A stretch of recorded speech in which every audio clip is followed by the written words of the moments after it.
Hello, everyone, and welcome to Full Time, where we take you around the world of football locally, regionally, nationally, and internationally. The Full Time podcast is presented and powered by 91 Network. You are tuning in to Season 6, Episode 34 of Full Time. I'm your host, Daniel Scarpino, and with me is our co host, Gitano Gallo. Before we begin today's show, we'd like to take a moment to thank our sponsors. Full Time Podcast is sponsored by Little Caesars Pizza. With their 2 locations in Sault Ste. Marie, Ontario, you can download and access the Pizza Portal app so you can enjoy a delicious hot and ready pizza from Little Caesars today. The Full Time Podcast is also sponsored by Sioux Sports. To check out Sioux Sports and all of their articles, announcements, and streaming platforms, visit siouxsports.com as well as Sioux Sports TV on YouTube, Facebook, TikTok, and Instagram. Recordings of Full Time, powered by 91 Network, occur weekly or bi-weekly on YouTube and Podbean.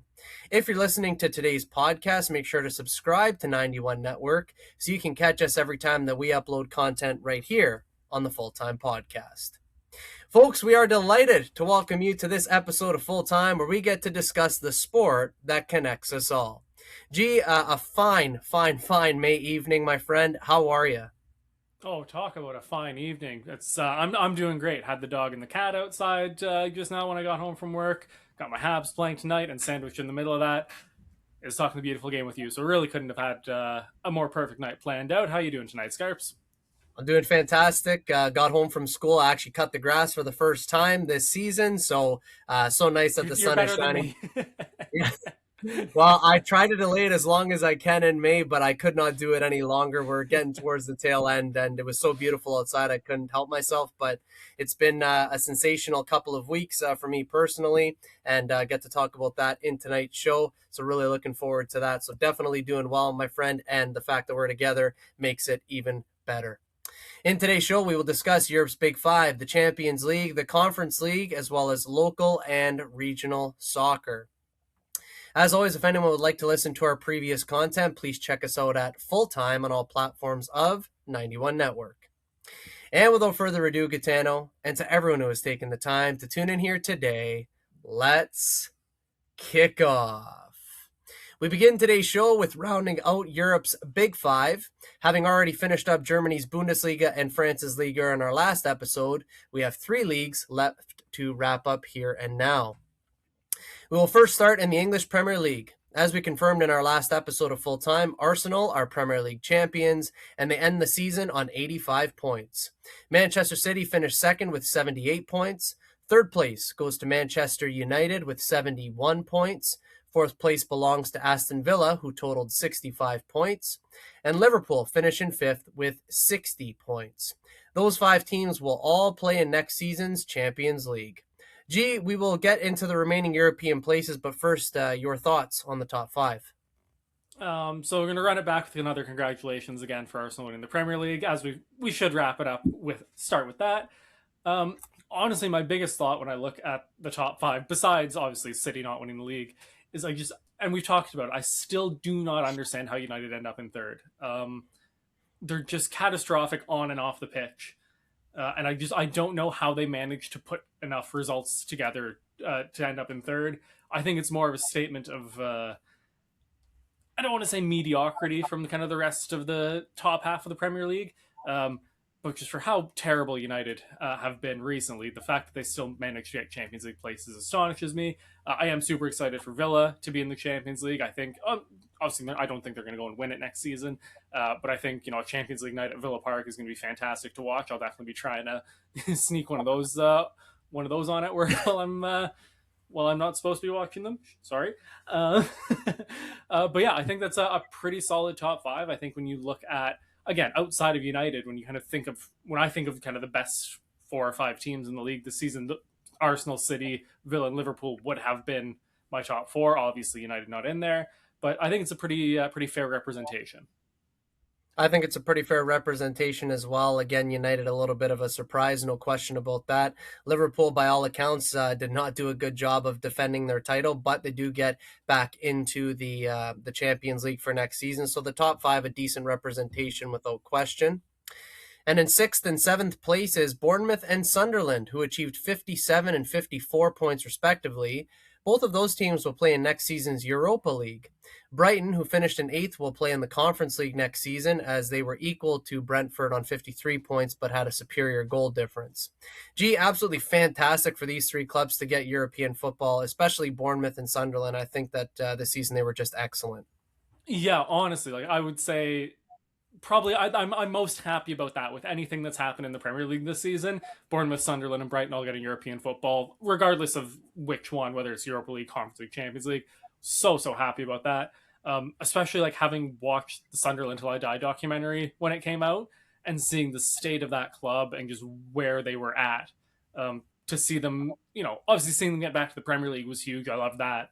But I mean, Granit Xhaka, what a player, has Yeah. just absolutely turned that club around. I know I don't know if he was up for player of the season, but he absolutely should have been. I If think he they gave wasn't, it Bruno Fernandez, if I'm not mistaken. I'm pretty sure. Don't quote me on that, but I think once awful. I think once that last game rolled around, I think he got it. Awful. Because Granit Xhaka really should have been player of the season for what he's done at Sunderland.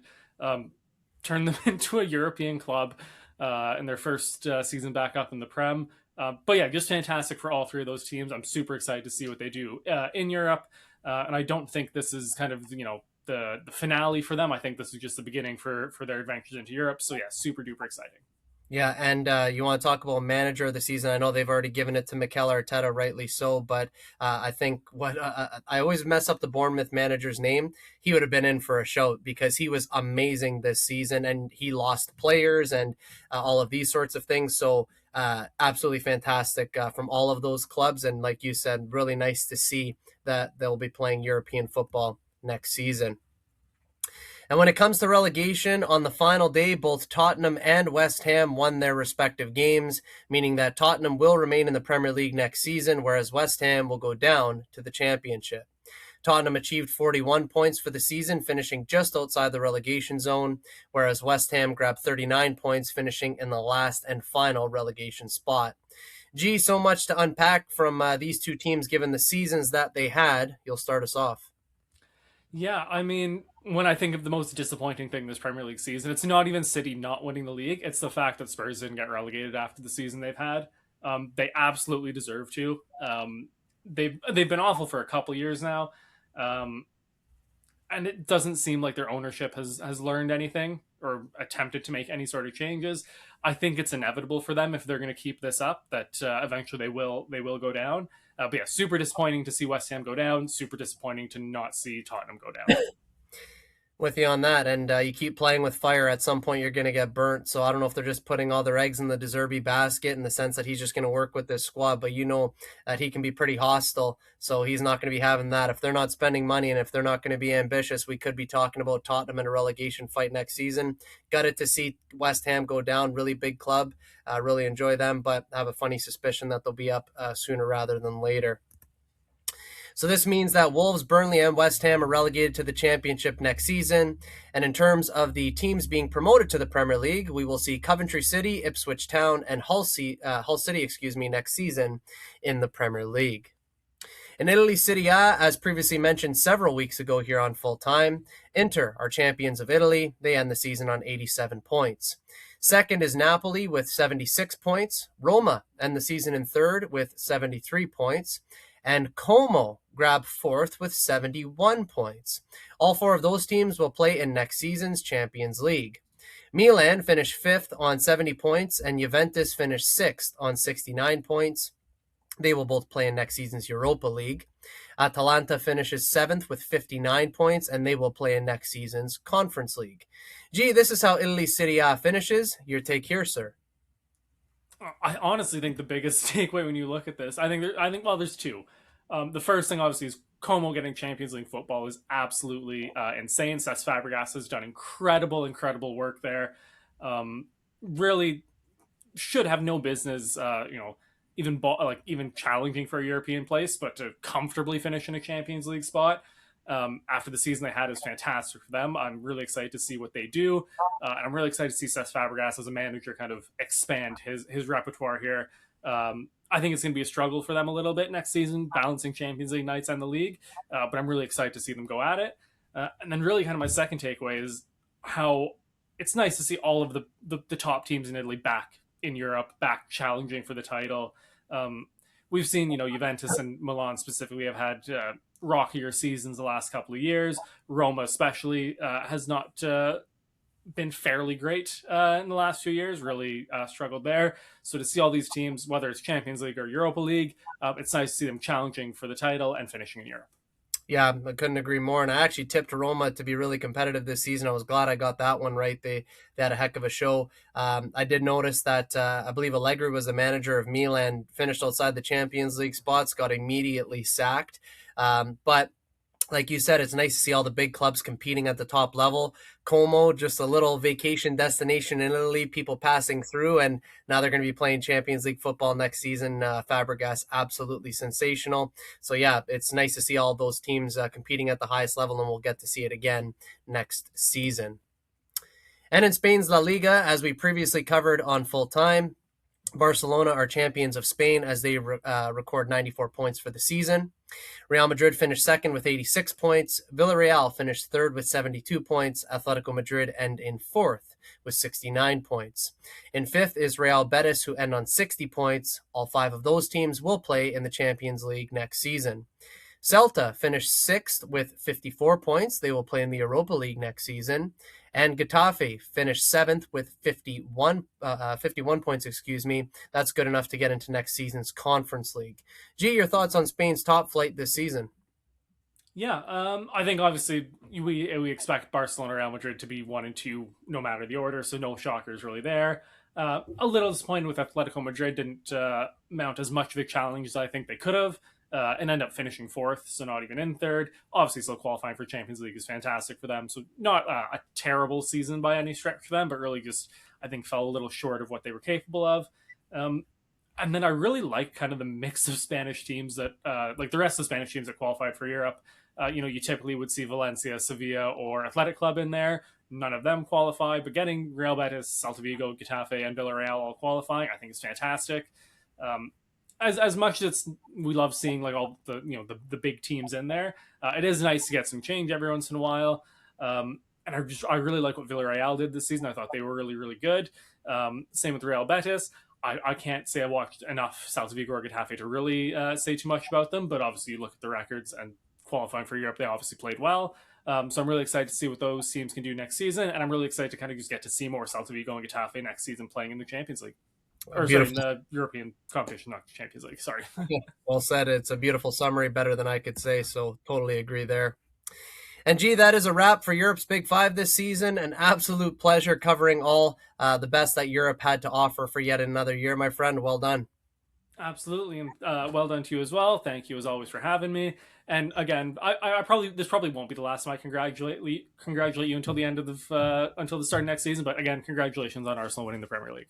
Thank you, sir. I never tire of hearing it, that I can say. And it's been, we already said last episode, it's been the other way around for several years. So I'll take it, and I definitely appreciate it. And speaking of the best that Europe has to offer, it is the Champions League final that will see the final 2 teams go to battle for the largest European trophy available at club level. It will be PSG taking on Arsenal in the Champions League final on Saturday, May 30th. G, first and foremost, just your general thoughts as the final is merely days away. I'm a little worried for you.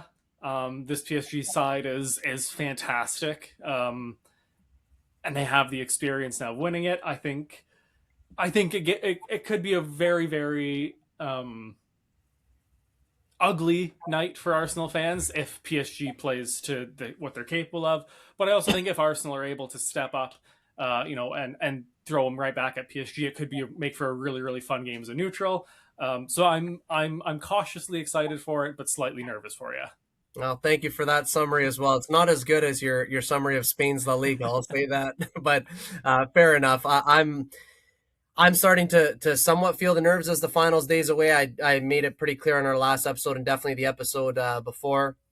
that I wasn't really thinking about it because we kind of had bigger fish to fry, and then I just wanted to kind of soak in the aspect of the fact that we won the Premier League. But now that it's getting closer, the nerves are starting to set in, and I had a really good conversation with one of my teammates last night. We had a kick around, and he's like, "Scarps, how do you think it's going to go?" And I said, "Well, I think this can go one of two ways. To your point, if that PSG team shows up, it could be a replica of what happened last year in the Champions League final.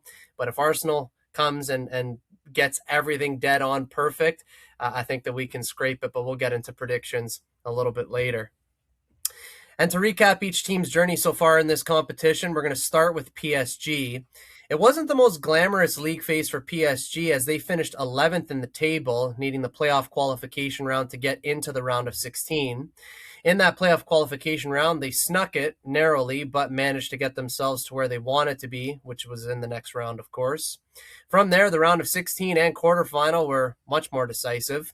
The semifinal against Bayern Munich ended up being an all-timer, as PSG would win that over two legs en route to the final. A little up and down for PSG this Champions League campaign, but the ups have been a lot better than the downs, and they are right back in the Champions League final once again this season for a second time in a row. Has to be said that last season they experienced something incredibly similar, and then they ended up winning it. So now it's time to get your thoughts on their run in this competition, sir. Yeah, they on paper had a really tough run, probably one of the tougher ones we've seen in a while. Monaco is not a pushover. Chelsea should be a good challenge. Liverpool, one of the best in the Premier League. Bayern Munich, the best in Germany. Should be a challenging run. Obviously, they handled Liverpool and Chelsea comfortably. Would be putting it, I think, very lightly. Only conceding 2 goals and scoring 12 across those 4 matches. Monaco pushed them a little bit, which we kind of expected, knowing that Monaco and PSG are so familiar with each other.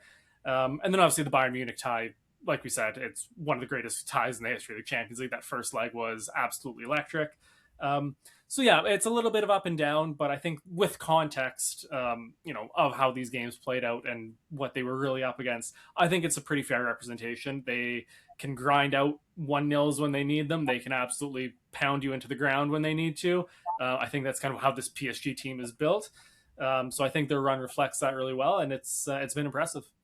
I got to say, it's a scary proposition when a team can do a bit of both, grind out those, scrappy games, but also hammer teams and dominate as they have done. So they've been definitely doing it, albeit a little bit up and down. But like I said, the ups have been more than the downs, and they have been a good watch, and they're right back in the Champions League final, certainly where they belong.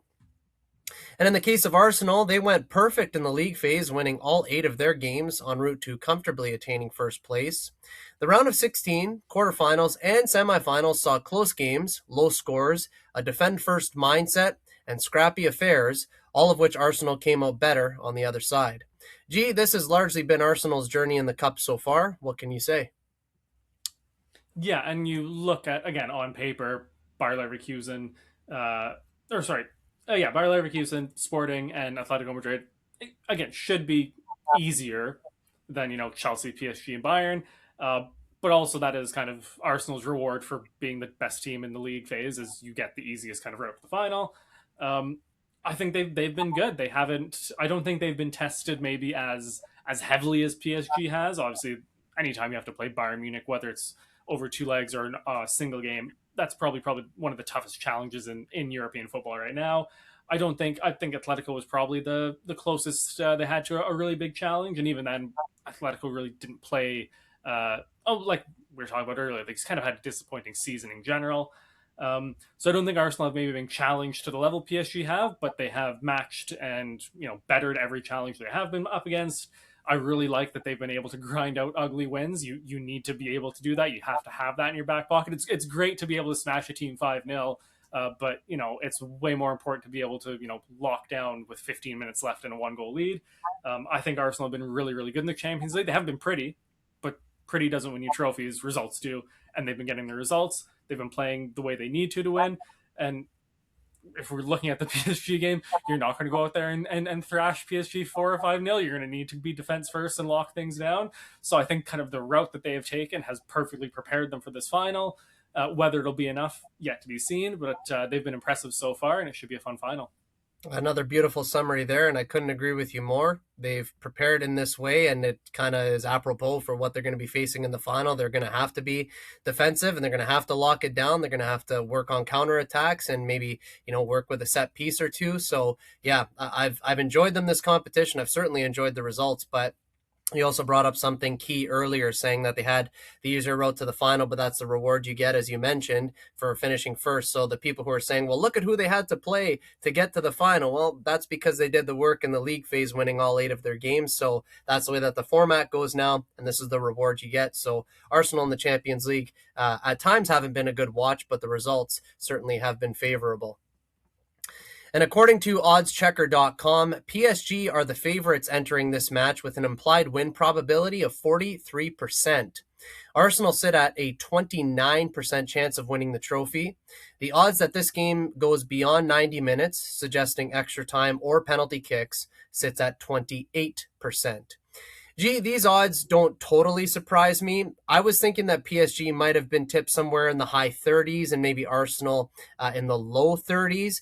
But this is, I would say, like a decent ballpark in terms of odds by my estimation. But what would you say?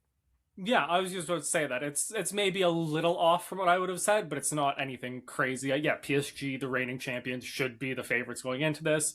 Um, Actually, I would probably say extra time and penalties is a little lower. I don't think I think if goals start getting scored, I think it's going one way or the other. I don't think it's Yeah. going to be back and forth in that sense. But yeah, I would say like it's again yeah in the ballpark of being accurate. It's not perfectly bang on what I would have said, but it's not far off. Yeah, and like I was saying, that conversation I was having with my teammate last night at the infamous Tom Tipton Park, might I add, I was just saying to him that I highly doubt that this game goes extra time or penalty kicks. It's going to be one way or the other, and we'll see what happens. But football, anything could happen. We say it all the time, and it's all up for grabs. So it is all down to the Champions League final, and that means, of course, prediction time for us here, G. I have a funny feeling I know where you're going with this, obviously, and you know where I'm going with this. But a few episodes ago, Gitano, I have to say it, I have to ask, when we were previewing the Champions League semifinals, you said that whoever won the PSG Bayern tie would go on to win the Champions League in your eyes, no matter who they faced, whether it was Arsenal or Atletico Madrid. So it is the moment of truth. Gitano, are you sticking with that original line of reasoning, which I think you probably will, or possibly do you have a change of heart? No, I'm still sticking with that. And normally I don't. I pick. I will not pick Arsenal just for the fun of a little poke at you, and for kind of a little bit of banter. But I do genuinely, legitimately think PSG is gonna retain the Champions League.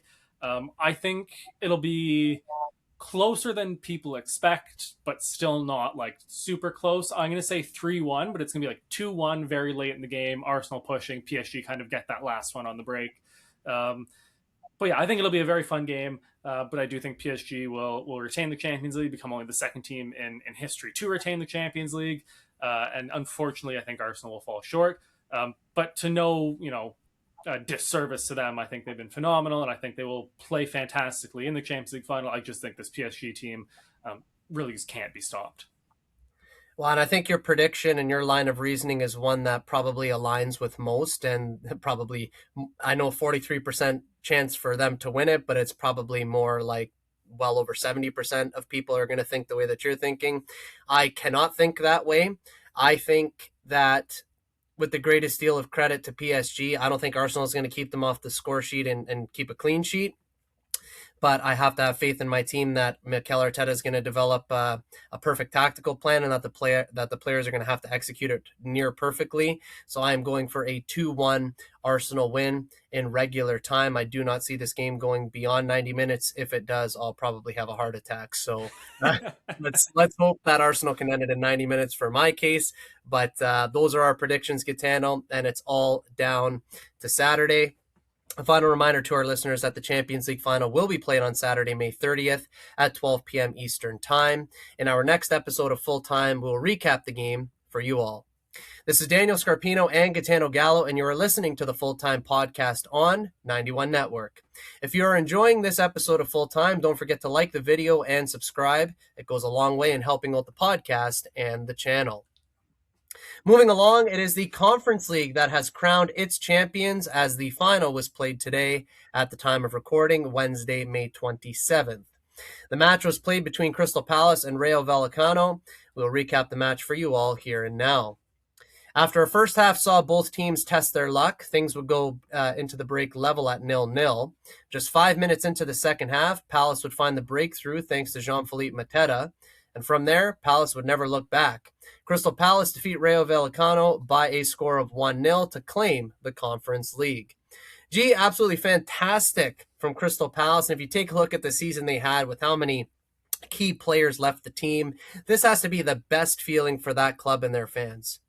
Absolutely. And for Ole Glasner to leave Crystal Palace on the high of winning a European trophy, that's huge for them. Sets the club up for success, without him in the future. So really, just kind of when you look at it like this, was absolute best case scenario all around for Palace, and just a huge moment for them as a club.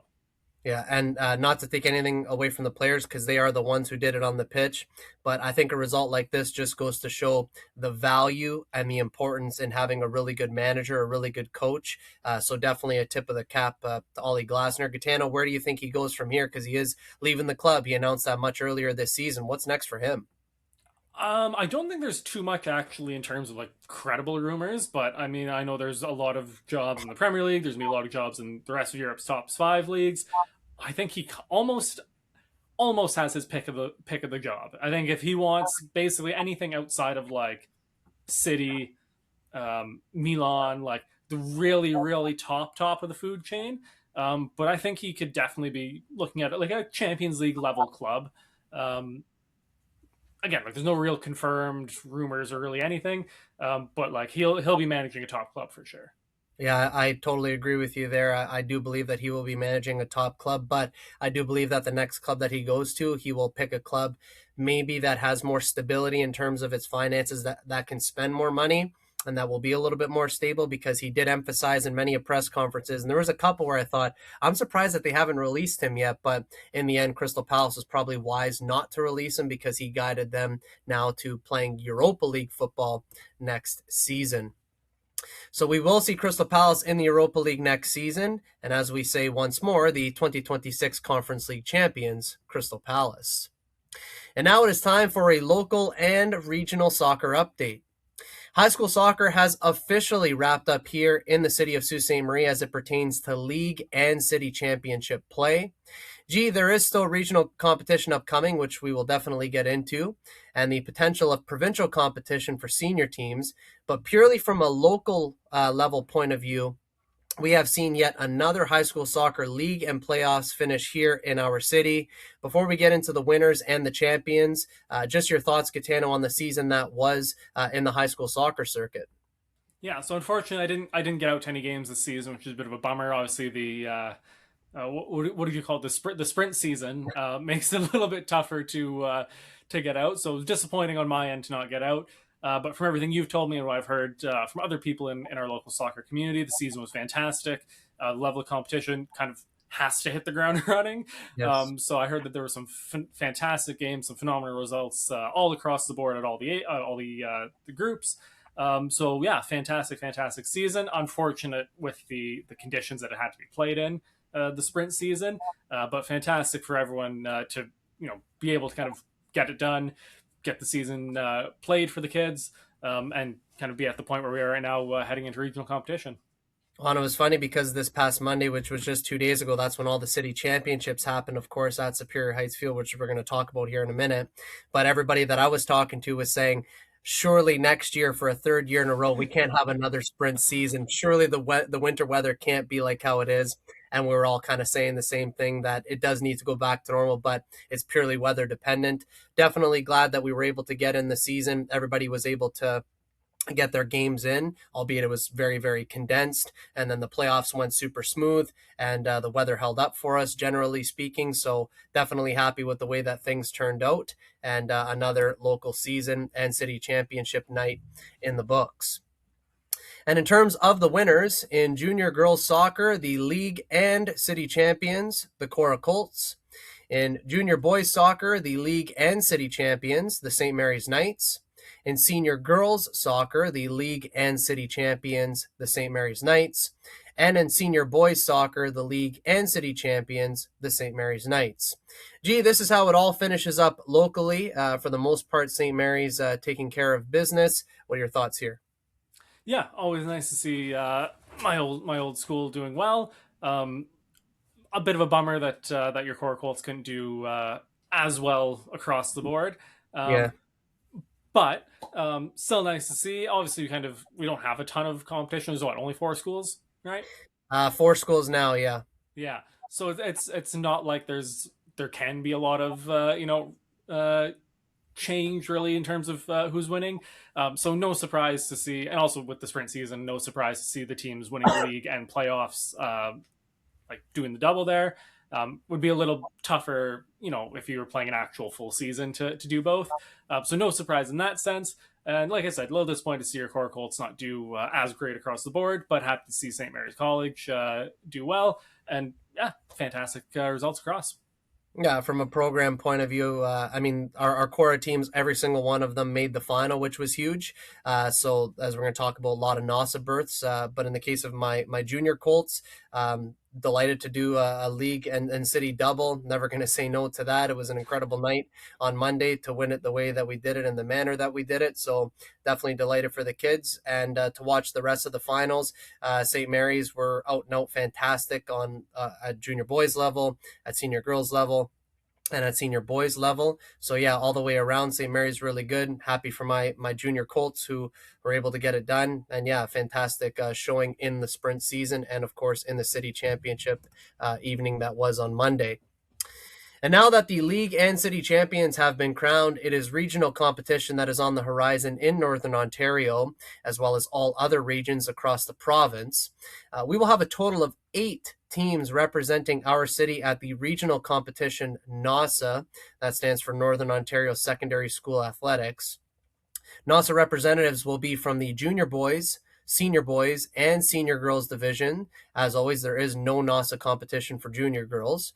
We have plenty of representation on behalf of our city this upcoming weekend at the various NASA competitions. What does this mean for schools getting the opportunity to represent our city on a regional level?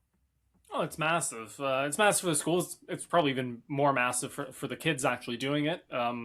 For a lot of these kids, it's going to be kind of the highest level they play at.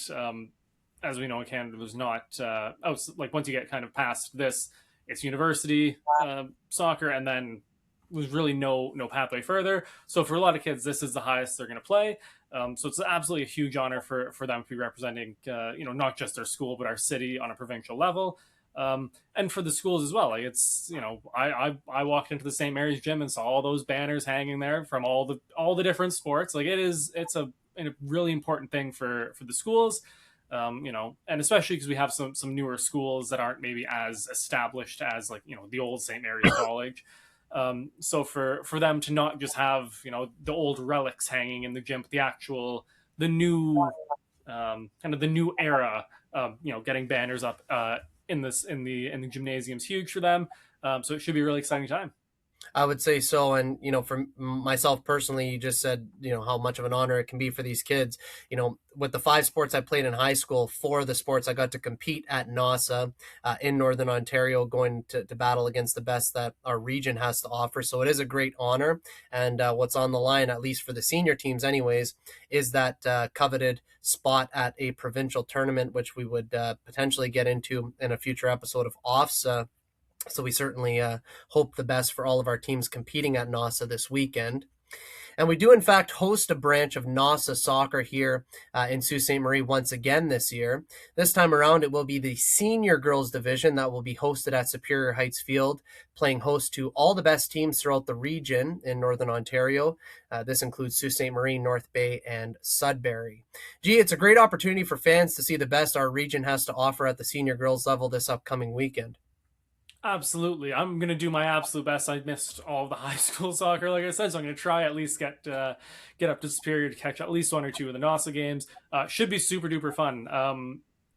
Anytime we have kind of this level of athletes and teams coming to the city, it's a huge thing for us. And it's also a great chance to see kind of our best against the rest of the best. So it should be super fun. Yeah, fun is the right word and should be exciting. And it also should be super hot, the weather, which we didn't get with NASA last year. So I think fans, referees, coaches, players, and all the athletic directors will certainly take that. In the boys division, NASA will be hosted in both Sudbury and North Bay this year. But for those who are looking to get out to support senior girls action, games are played through the morning, afternoon, and evening at Superior Heights Field on Friday, May 29th. Games will be at 10 and 11:30 a.m., 1, 2:30, 4, and 5:30 p.m. And then the same will occur on Saturday, May 30th, with games being played at 8, 9:15, and 11:30 a.m., and the final being played at 1 p.m. And of course, once more, a big congratulations to all the league and city championship winners in Sault Ste. Marie this season. And for those schools who are going on to represent our city at NASA, on behalf of Gitano and myself here at 91 Network and the Full-Time Podcast, we wish you the best of luck this weekend. This is Daniel Scarpino and Gitano Gallo, and you're listening to the Full-Time Podcast on 91 Network. If you made it to this point, do us a favor and drop a like on the video. And if you're enjoying what you're hearing, hit the subscribe button to get all sports-related content from 91 Network.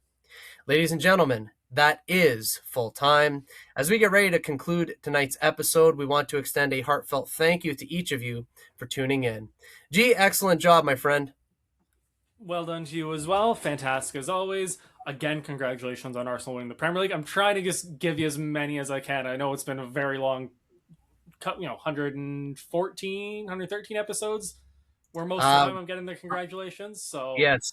I'm just trying to even it out a little bit. But again, thank you for having me. Thank you for being fantastic as always. Congratulations on your junior Colts winning, doing their league double. Yeah, thank you very much.